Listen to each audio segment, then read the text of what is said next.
Welcome students. आज के lecture में आईपीसी में हम लोग प्राइवेट डिफेंस और सेल्फ डिफेंस के बारे में बात करेंगे। आईपीसी की यूनिट 1 में ये इसका तीसरा क्वेश्चन है, तीसरा टॉपिक है। कल जो है हम लोगों ने तथ्य की भूल और विधि की भूल के संबंध में बात की थी, mistake of fact and mistake of law, और वो अच्छे से टॉपिक आपको समझ में आ गया होगा। आज के लेक्चर में हम लोग जो है rule of private defence and rule of self defence की बात करेंगे। तो आईपीसी का जो चैप्टर 4 है वो सामान्य अपवाद या साधारण अपवाद से संबंधित है, जनरल एक्सेप्शन से संबंधित है, जिसमें सेक्शन 76 से लेके सेक्शन 106 तक जो है एक्सेप्शंस बताए हुए हैं, जिसमें सेक्शन 96 से लेके सेक्शन 106 तक रूल ऑफ प्राइवेट डिफेंस और रूल ऑफ सेल्फ डिफेंस की बात बताई हुई है। ये मैंने बोर्ड पर लिख दिया। तो सबसे पहले जो प्राइवेट डिफेंस वर्ड है उसका इंटरप्रिटेशन कर लेते हैं कि प्राइवेट डिफेंस और सेल्फ डिफेंस, क्या ये दोनों वर्ड सिनोनिम्स हैं या दोनों में अंतर है।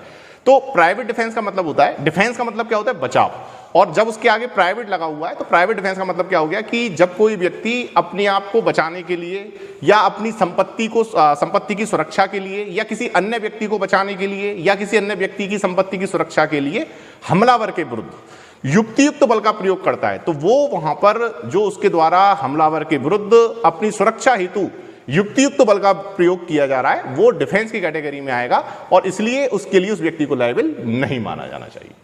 तो प्राइवेट डिफेंस और सेल्फ डिफेंस, दो वर्ड मैं जो बार बार डिस्कस कर रहा हूं, तो प्राइवेट डिफेंस का जो दायरा है वो बढ़ा हुआ है। यानी प्राइवेट डिफेंस का मतलब ये हो गया कि एक व्यक्ति अपनी सुरक्षा के साथ साथ दूसरे व्यक्ति की सुरक्षा के लिए भी युक्तियुक्त कदम उठा सकता है। यानी अपने शरीर और संपत्ति की सुरक्षा के साथ साथ किसी अन्य व्यक्ति के शरीर और संपत्ति की सुरक्षा के लिए भी युक्तियुक्त कदम उठा सकता है, जहां पर वो देखता है कि हमलावर जो है बिना किसी युक्तियुक्त कारण के उसके शरीर या संपत्ति पर या अन्य व्यक्ति के शरीर या संपत्ति पर अवैध बल प्रयोग कर रहा है। जबकि सेल्फ डिफेंस की जब हम बात करते हैं तो सेल्फ डिफेंस का तात्पर्य केवल अपने शरीर और संपत्ति की सुरक्षा तक ही सीमित है। तो ये तो इन दोनों वर्ड्स का इंटरप्रिटेशन हो गया। अब बात ये करते हैं कि जो ये राइट दिया हुआ है सेल्फ डिफेंस या प्राइवेट डिफेंस का आईपीसी में, ये राइट जो है कहां से आए, तो ये रूल ऑफ नेचुरल जस्टिस है। ये जो है प्राकृतिक विधि का सिद्धांत है, नैसर्गिक विधि का सिद्धांत है कि कोई व्यक्ति अपनी सुरक्षा के लिए, अपने शरीर और संपत्ति की सुरक्षा के लिए, किसी अन्य व्यक्ति की शरीर और संपत्ति की सुरक्षा के लिए युक्तियुक्त बल का प्रयोग कर सकता है। भाई सीधी सीधी बात है कि सामान्य तौर पर ये बात कहते हुए लोगों को सुना जाता है कि कोई व्यक्ति कानून अपने हाथ में नहीं लेगा। भाई अगर कोई किसी को परेशानी है, किसी को कोई दिक्कत है, तो वो शिकायत करे, लोक सेवक से, कोर्ट जाए। किसी भी व्यक्ति को ये राइट नहीं है कि वो कानून अपने हाथ में ले। लेकिन कुछ परिस्थितियां ऐसी होती हैं समाज में, कुछ परिस्थितियां जीवन में ऐसी आ जाती हैं कि जहां कोई व्यक्ति अपने आप को ऐसी परिस्थिति में पाता है कि ना तो वो उस समय कानून की सहायता ले सकता है, ना उस समय वो समाज की सहायता ले सकता है। तो ऐसी विषम परिस्थितियों से निपटने के लिए आईपीसी में ये अधिकार हर व्यक्ति को दिया हुआ है कि वो अपने शरीर और संपत्ति की सुरक्षा के लिए हमलावर के विरुद्ध युक्तियुक्त बल का प्रयोग करे। परंतु ऐसा बल प्रयोग तभी प्रयोज्य है जहां ऐसा व्यक्ति कानून की सहायता नहीं ले सकता, जहां ऐसा व्यक्ति समाज की सहायता नहीं ले सकता, जहां वह अपने आप को ऐसी परिस्थिति में पाता है कि वह कानून और समाज की सहायता नहीं ले सकता है, तभी वह प्राइवेट प्रतिरक्षा या आत्मरक्षा के अधिकार का प्रयोग कर सकता है। तो सीमाओं को ध्यान में रखना है। सामान्य तौर पर कानून हाथ में लेने का अधिकार किसी व्यक्ति को नहीं है, केवल अपवाद स्वरूप ही ये चीज यहां पर दी हुई है।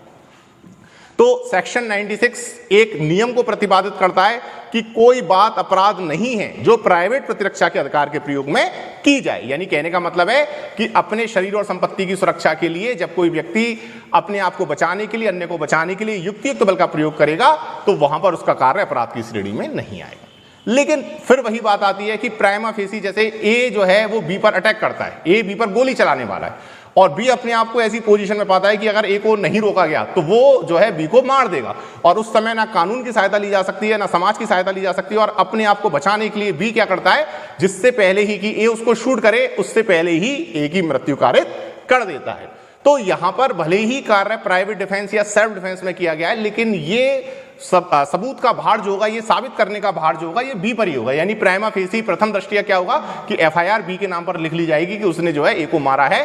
304 या 302 में मुकदमा कायम हो जाएगा, न्यायालय में जो है बी को पेश किया जाएगा, और प्रथम दृष्टया जो पब्लिक प्रोसिक्यूटर हैं, जो कोर्ट साहब हैं, जो पुलिस पैरोकार साहब हैं, जो सरकारी वकील साहब हैं, वो इसी बात को साबित करने की कोशिश करेंगे कि बी द्वारा जो है आपराधिक मानववध किया गया है या हत्या की गई है। और जब ये बात साबित हो जाएगी या फिर ये बात क्लियर हो जाएगी, तब जो है बी ये बचाव लेगा, ये दलील देगा। एविडेंस की धारा 105 में ये नियम है कि वहां पर यदि कोई मामला अपवादों के अंतर्गत आता है तो उसी व्यक्ति को साबित करना होगा कि वहां पर वो मामला अपवादों के अधीन है, तो उसी को ये साबित करना होगा। यहां पर बी को ये साबित करना होगा कि उसने ये कार्य जो है धारा 96 से 106 के बीच में किया है या प्राइवेट प्रतिरक्षा की परिधि में किया है, तत्पश्चात उसको जो है दोष मुक्त किया जाए। तो ये तो प्रैक्टिकली जो है क्या तरीका होता है वो मैंने आप लोगों को बताया।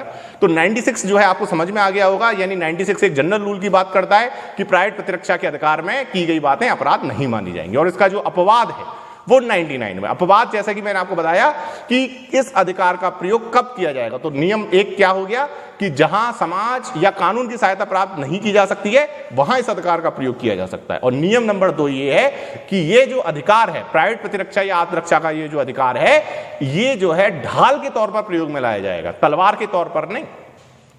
इस चीज को समझना जरूरी है, तलवार और ढाल। यानी तलवार का काम क्या होता है? अटैक करना, और ढाल का काम क्या होता है? डिफेंड करना। यानी ढाल से कभी अटैक नहीं किया जाता और तलवार से कभी डिफेंड नहीं किया जाता। तो तलवार का काम है अटैक करना, ढाल का काम है डिफेंड करना। तो प्राइवेट प्रतिरक्षा का अधिकार तभी प्रयोज्य है कि जहां हमलावर द्वारा कोई बल प्रयोग किया जा रहा है। तो तलवार से जब कोई व्यक्ति किसी को काटने की, मारने की कोशिश करता है तो ढाल से उसको रोका जाता है। ढाल का काम क्या है? उस आक्रमण को रोकना। तो प्राइवेट प्रतिरक्षा का अधिकार भी उसी तरीके से लागू किया जाना चाहिए। यानी जहां कोई व्यक्ति प्राइवेट प्रतिरक्षा के अधिकार का प्रयोग कर रहा है तो वो ढाल के तौर पर इसका प्रयोग करेगा, अपने आप को बचाने के लिए इसका प्रयोग करेगा। उसका इंटेंशन हमलावर पर युक्त सीमा से परे बल प्रयोग का नहीं होना चाहिए। उदाहरण के तौर पर यदि ए बी को थप्पड़ मारता है तो बी उसके बदले में उसको रोक सकता है, उसको थप्पड़ मार सकता है, लेकिन बी उसकी एवज में ए पर डंडे से प्रहार नहीं कर सकता, उसको शूट नहीं कर सकता। अगर वो ऐसा करता है तो उसने अपने प्राइवेट प्रतिरक्षा के अधिकार का अतिक्रमण किया है। और यदि कोई व्यक्ति अपने प्राइवेट प्रतिरक्षा के अधिकार का अतिक्रमण करता है तो उसका कार्य अपराध की श्रेणी में चला जाता है और वह व्यक्ति उसके लिए लायबल माना जाता है। तो सीमा की बात हम कर रहे हैं, प्राइवेट प्रतिरक्षा के अधिकार की जो सीमा है उसको जो है ध्यान में रखना है कि इस अधिकार का प्रयोग ढाल के तौर पर किया जाएगा, ना कि तलवार के तौर पर। इसके अतिरिक्त और इसके 2 निर्बंधन है कि जहां तक लोक सेवक की बात है, पब्लिक सर्वेंट की बात है, लोक सेवक के विरुद्ध प्राइवेट प्रतिरक्षा के अधिकार का प्रयोग नहीं किया जाना चाहिए जब तक कि लोक सेवक के कार्य से मृत्यु या घोरपति की युक्तियुक्त आशंका ना। यानी अगर कोई पब्लिक सर्वेंट अपने कोई ड्यूटी को एग्जीक्यूट कर रहा है, भले ही पब्लिक सर्वेंट के द्वारा किया गया कार्य विधि द्वारा न्यायानुमत ना हो, जस्टिफाइड बाय लॉ ना हो, फिर भी आपको कोई राइट नहीं है कि आप पब्लिक सर्वेंट के विरुद्ध किसी भी प्रकार से प्राइवेट प्रतिरक्षा के अधिकार का प्रयोग करें, आत्मरक्षा के अधिकार का प्रयोग करें। परंतु यदि ऐसे पब्लिक सर्वेंट के कार्य से मृत्यु या घोरपति, ग्रीवियस हर्ट, जो कि सेक्शन 320 में बताई हुई है कैटेगरी, अगर किसी पब्लिक सर्वेंट के कार्य से मृत्यु या घोरपति की कोई युक्तियुक्त आशंका कारित होती है, तब ऐसे पब्लिक सर्वेंट के विरुद्ध, तब ऐसे लोक सेवक के विरुद्ध प्राइवेट प्रतिरक्षा के अधिकार का प्रयोग किया जा सकता है। इसी तरीके से यदि कोई व्यक्ति लोक सेवक के आदेश के अनुसरण में कार्य कर रहा है तो ऐसे व्यक्ति को भी लोक सेवक ही माना जाएगा। यानी लोक सेवक ने यदि अपनी शक्तियों का प्रत्यायोजन, डेलीगेशन किसी दूसरे व्यक्ति को कर दिया है तो वो भी लोक सेवक की परिधि में आएगा। तो ऐसी परिस्थिति में यदि कोई व्यक्ति कार्य कर रहा है तो वहां भी ऐसे व्यक्ति के संबंध में प्राइवेट प्रतिरक्षा के अधिकार का प्रयोग नहीं किया जाएगा, भले ही उसके द्वारा किया गया कार्य विधि द्वारा न्यायानुमत हो या ना हो। परंतु यदि ऐसे व्यक्ति के कार्य से मृत्यु या घोरपति की आशंका युक्तियुक्त रूप से कारित होती है तो ऐसे व्यक्ति के विरुद्ध भी प्राइवेट प्रतिरक्षा के अधिकार का प्रयोग किया जा सकता है। तो ये जो है 96 जो जनरल रूल था उसके जो एक्सेप्शंस हैं वो सेक्शन 99 में दिए हुए हैं और ये उसकी सीमाएं जो हैं आपको तय कर दी गई। इसके बाद हम सेक्शन 98 पर आ जाएंगे। और सेक्शन 98 क्या कहता है? सेक्शन 98 ये कहता है कि जो प्राइवेट प्रतिरक्षा के अधिकार का प्रयोग है वो किसी भी व्यक्ति के विरुद्ध किया जा सकता है, किसी भी व्यक्ति के संबंध में किया जा सकता है, चाहे वो बालक हो, चाहे वो कोई विकृत व्यक्ति हो। कहने का तात्पर्य है कि अगर मान के चलिए कोई पागल व्यक्ति है और पागल व्यक्ति अगर कोई कार्य करता है, वो अपराध भी करता है, तो भी उसका अपराध कार्य माना जाएगा, क्योंकि पागल को किसी कार्य का आशय नहीं होता, उसका इंटेंशन नहीं हो सकता। इसलिए ऐसे व्यक्ति के कार्य को धारा 84 में सेक्शन 84 में संरक्षण दिया गया है। परंतु इसका तात्पर्य यह नहीं कि पागल के विरुद्ध प्राइवेट प्रतिरक्षा के अधिकार का प्रयोग नहीं किया जाएगा। तो जैसे सामान्य व्यक्तियों के संबंध में प्राइवेट प्रतिरक्षा के अधिकार का प्रयोग किया जा सकता है, उसी तरीके से उन व्यक्तियों के संबंध में भी प्राइवेट प्रतिरक्षा के अधिकार का प्रयोग किया जा सकता है जो कि अपराध करने में अक्षम है, जो कि पागल हैं, विकृत हैं, अवयस्क हैं या किसी विधि के अधीन निर्योग्य हैं। ये सेक्शन 98 बता देता है। तो इस तरीके से जो इसका बेस है वो आपकी समझ में आया होगा। अब हम बात करेंगे आगे कि जो प्राइवेट प्रतिरक्षा के अधिकार का प्रयोग है वो किन अपराधों के संबंध में दिया हुआ है, किन अपराधों के संबंध में प्राइवेट प्रतिरक्षा के अधिकार का प्रयोग किया जा सकता है, कौन कौन से ऐसे अपराध। क्योंकि अपराधों की कई श्रेणियां हैं। जब हम आईपीसी में देखते हैं तो ओवरऑल 23 चैप्टर्स हैं, 511 धाराएं हैं और उसमें कई कैटेगरीज यानी कई चैप्टर्स बताए हुए। जैसे उदाहरण के तौर पर मानव शरीर के विरुद्ध अपराध दिए हुए हैं चैप्टर 16 में, सेक्शन 299 से लेके 377 तक। संपत्ति के विरुद्ध अपराध बताए हुए हैं, ऑफेंसेज अगेंस्ट प्रॉपर्टी सेक्शन 378 से स्टार्ट हो जाते हैं सारे अपराध और जो है 462 तक चले जाते हैं। धर्म के विरुद्ध अपराध बताए हुए हैं, सिक्कों और सरकारी स्टाम्पों के संबंध में अपराध बताए हुए हैं, ख्याति संबंधी अपराध बताए हुए हैं, विवाह संबंधी अपराध बताए हुए हैं। तो कई सारे चैप्टर्स हैं उसमें। अब प्रश्न ये बनता है कि कौन से ऐसे अपराध होंगे जहां जो है प्राइवेट प्रतिरक्षा के अधिकार का प्रयोग किया जा सकता है। तो प्राइवेट प्रतिरक्षा के अधिकार का प्रयोग जो है दो कैटेगरीज में किया जा सकता है। कौन कौन सी दो कैटेगरीज है ये मैं आप लोगों को बता देता हूं। सेक्शन 97 की मैं बात कर रहा हूं और सेक्शन 97 के तहत जो प्राइवेट प्रतिरक्षा का अधिकार है ये दो पार्ट्स में इसको डिवाइड किया जाएगा। एक तो वो अपराध है जो कि मानव शरीर के विरुद्ध है यानी ऑफेंसेज अगेंस्ट ह्यूमन बॉडी, मानव शरीर के विरुद्ध अपराध। और ये सभी अपराध जो हैं चैप्टर 16 में बताए हुए हैं, सेक्शन 299 से लेके 377 तक जितने भी मानव शरीर के विरुद्ध अपराध हैं उन समस्त अपराधों में जो है प्राइवेट प्रतिरक्षा के अधिकार का प्रयोग किया जा सकता है। इसी तरीके से कुछ ऑफेंसेज संपत्ति के विरुद्ध भी हो सकते हैं, ऑफेंसेज अगेंस्ट प्रॉपर्टी, संपत्ति के विरुद्ध भी कुछ अपराध हो सकते हैं जिनके विरुद्ध प्राइवेट प्रतिरक्षा के अधिकार का प्रयोग किया जा सकता है। और ये जो संपत्ति के विरुद्ध अपराध हैं ये चैप्टर 17 में दिए हुए हैं और ये जो है चोरी से स्टार्ट होते हैं 378 से और ये 462 तक जाते हैं। तो ये जितने भी अपराध होंगे, ऐसा नहीं कि समस्त अपराधों के विरुद्ध प्राइवेट प्रतिरक्षा के अधिकार का प्रयोग किया जा सकता है, कुछ ही ऐसे अपराध होंगे जिसमें प्राइवेट प्रतिरक्षा के अधिकार का प्रयोग किया जा सकता है। कौन कौन से हैं? जैसे चोरी, लूट, रिश्ती यानी मिसचीफ और अत्याचार।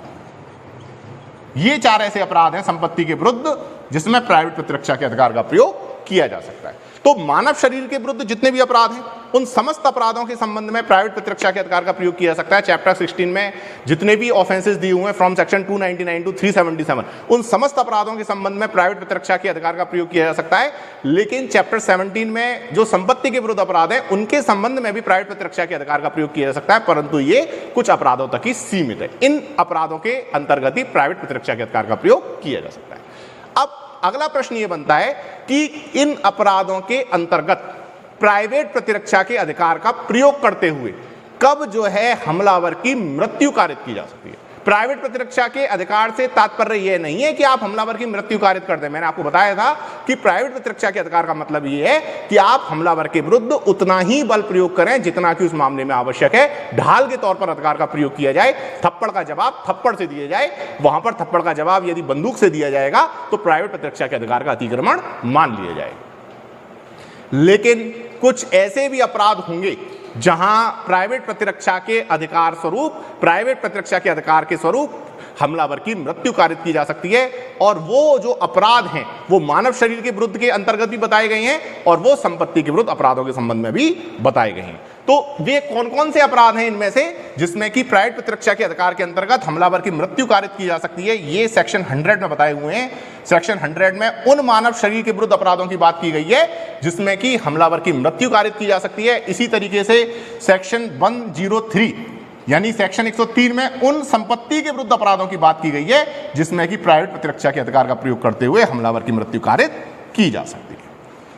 तो इस पूरे के पूरे टॉपिक को मैं दो पार्ट्स में डिवाइड करूंगा। बड़ा टॉपिक है तो इस पार्ट में आप लोगों को यह समझ में आ गया होगा कि जो प्राइवेट प्रतिरक्षा का अधिकार है उसकी सीमाएं क्या हैं, उसका डेफिनेशन क्या है, कब ये प्रयोज्य है और किस कैटेगरी के ऑफेंस में इसको प्रयोग में लाया जा सकता है। इसके नेक्स्ट पार्ट में अब हम ये डिस्कस करेंगे, धारा 100 और धारा 103 की मैं बात करूंगा कि वो कौन कौन से मानव शरीर के विरुद्ध अपराध हैं, वो कौन कौन से संपत्ति के विरुद्ध अपराध हैं जिसमें कि प्राइवेट प्रतिरक्षा के अधिकार का प्रयोग करते हुए हमलावर की मृत्यु कारित की जा सकती है। तो आपको पहले फेस में सेक्शन 96, सेक्शन 97, 98 और 99 ये 4 सेक्शन कवर करने हैं और उसके बाद हम अपने नेक्स्ट फेस में सेक्शन 100 से लेके सेक्शन 106 तक सारे सेक्शंस डिस्कस करेंगे। Okay, thank you so much.